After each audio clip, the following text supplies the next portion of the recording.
Hey there, and welcome to Large Format Friday. I'm your host, Matt Marrash. If this is the first time you're stopping by the channel, there's a playlist of our entire third season of LFF. If you haven't subscribed yet, each and every Friday, we're gonna be here and we're gonna be chatting about something large format.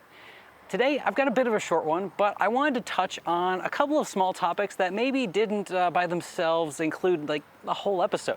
So is shooting medium format roll film in a large format camera, does that count as large format? I've been practicing around with a couple different cameras that you're gonna see here on the show pretty soon, and one of them was able to take some of these roll film adapters. Now these roll film adapters come in a few different varieties. They come in sizes from 6x6, which is your square medium format, 12 shots per roll, all the way up through 6x12, 6x17, and in some really specialty cases, 6x24 centimeters. We've got our 120 roll film format, which has a 60mm across negative or 2¼ inches.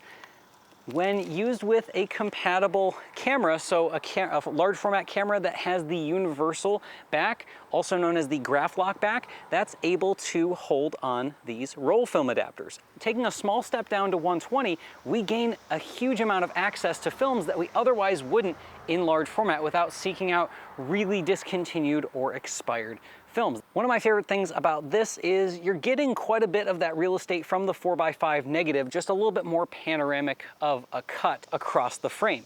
And well, I get 6 shots per roll. This roll of Portra 400 is roughly $8 at the time of recording.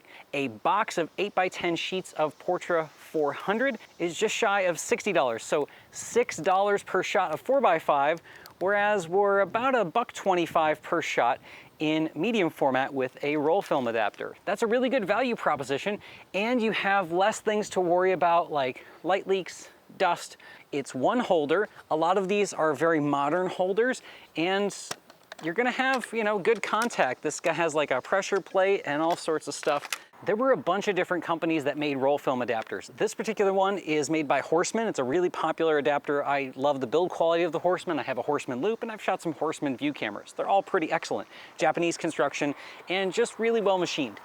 But you're gonna find roll film adapters everywhere from Graflex, Can-Ham, Horseman, Sinar, Toyo, Chamonix, Shen-hao, Garci, Dai. There's a lot of different brands out there of roll film adapters. Not all of them are going to be universal, but a lot of the popular ones, including this Horseman, are. So as long as you have a graph lock compatible back, you're gonna be able to run medium format film in your large format camera. So is this large format? Well, I think if you're going through all the extra hoops, doing the dance, and working with a view camera, applying movements, calculating bellows factor, all that stuff, yeah, that's large format.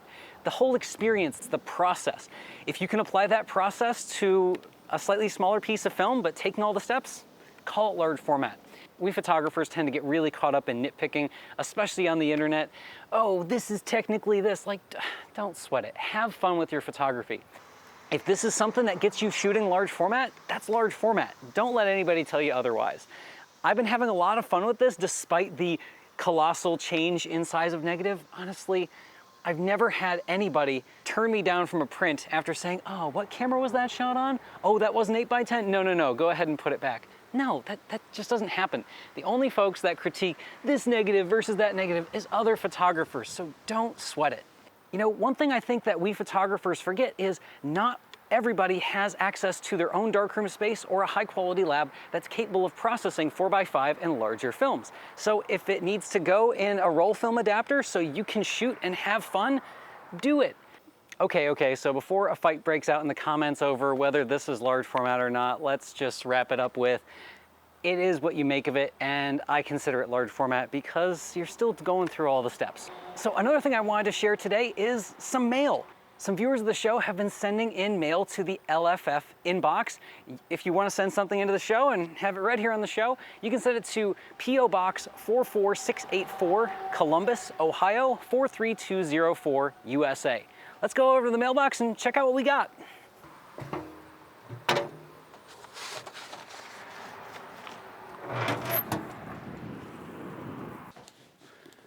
So we got some mail here.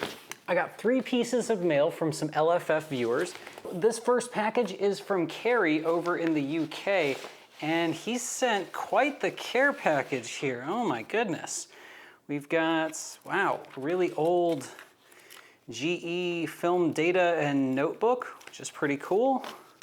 Another little photo data book, all sorts of different filters, factors, and little tables for everything. That's pretty neat. What else do we have here? Okay, hey, some lens paper. I guess he got tired of seeing me clean it off with my t-shirt, so thanks, Carrie. What else we got here? All right, a little film ISO ASA conversion charts. Some more ASA and ISO conversions, and whoa, we got some paper here. Bromesco, that's never shot with this. All right, it's a normal, number 2, so that should work well for my calibrated negatives. Well, Carrie, I'm still gonna give this paper a shot. It is, I'm certain, much older than I am, but still should be worth trying out with some contact prints, so thanks. And next up in the mailbag, we've got a postcard, and not just any postcard. This is an Ilford black and white silver gelatin postcard. So in the last live stream, I was making some contact prints onto 4x6 inch postcards, and I received one back. This is from Mitch in Montana. So Mitch, thank you so much. And Mitch's note reads, Matt, thank you for the postcard. I enjoyed the show and all of your videos a lot. I started shooting 4x5 3 years ago and got an Intrepid 4x5 a few months ago. Your help with my journey into large format has been invaluable to me. Sincerely, Mitch.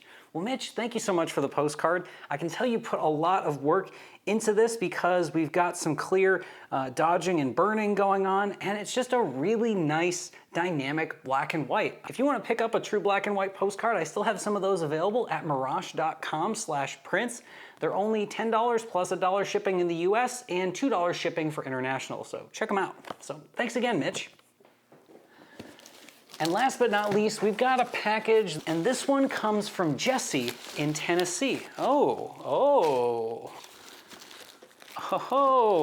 look at this. All right, I'm gonna have to, oh, it looks like, yeah, we've got a note in here. All right, let's, Hey Matt, so the 59, no. What? The 59, Jesse, you're a madman. Oh, no. What? Okay, whoa. That's not 59, that's what? So the 59 is the expiration date that's on the box. I put everything in, I believe 06. I've had good results shooting at an 80 or 64. Wait for 3, Pro 160, oh my, Pro 160 quick loads? Oh, yes. There'll be a 50, oh my gosh. And then a few sheets of the very, very gently handle it Type 59 Polaroid. This is something special. And there's more. There's still some more in the box. We have some original Polaroids. We've got one on some 600. Ooh, some 3 1/4 by 4 1/4 pack film. This, oh, it's got that Polaroid smell too. Oh yeah, I love this color palette. Jesse and I have talked online many times before. We've talked each other in and out of certain bouts of gas, but we are both hopelessly addicted to the peel part stuff. Ooh, and then this one is also Polaroid. Wow. 4x5 peel part. This is just something so special. So the reason I wanted to take the time to read letters and open up stuff that folks have sent to the P.O. Box is I think it's really important to acknowledge folks. I try my best to acknowledge everybody when they make a comment. I try to interact because it's you guys, it's your support that keeps something like this going, and I think acknowledging each other is the least we can do. Another reason for it is that simple acknowledgement, sending in a letter, sending in an email, starting a dialogue, getting some community going, that's what completely changed my life a little over 10 years ago. All right, I'm gonna trail off into a story. So early in 2010, I was stagnating out of digital photography. Gas kind of set in, and a second trip to Japan had kind of inspired me to jump into film photography. I was just smitten with the look. I picked up a Hasselblad 500C and was getting into it and getting used to it. And I started listening to one of the only things I could find where other people were talking about film photography. And it was this wild podcast with these three crazy guys based out of Jersey, Mr. Michael Rosso, John Fideli, and Dwayne Polku. And it was the original film photography podcast. The podcast has always been known for its friendly banter, sound effects, and sharing of listener letters and just having a conversation with folks. So I wrote in, and the interaction was so positive that a few months later, I made some time to go visit Mike and Dwayne at the Jacob Javits Center PDN Photo Plus Expo. One little note I sent to the guys at FPP totally started in motion everything that's led up to where I'm at now and talking to you guys. So that's just a little bit of history about me and why I think this kind of acknowledgement and back and forth and sense of community is really important in any endeavor, but especially one where you have a really niche topic like large format photography. And it doesn't cost any money to do it, it just takes time and effort. I also want to give some special shout outs to all of my Large Format Friday sustaining members. The program has been going awesome. I try to acknowledge you guys and gals especially because you keep the lights on and you keep all the production and everything. And yeah, special thanks to Mitch, Jesse, and Carrie for sending in these lovely packages. I really, really, really appreciate it. Thank you so much. So that's gonna do it for today's Large Format Friday. Stay tuned. If you haven't gotten subscribed yet, we're gonna do some really cool stuff, playing with cameras and techniques I've never tried before, and I think it's gonna be really cool. If you have any questions about the large format photographic process, be sure to drop those down below in the comments. And for those long form questions, you can always feel free to shoot me an email, largeformatquestions@gmail.com. Thanks again for stopping by, and we'll catch you next week for more LFF. Oh, I can't wait to shoot this.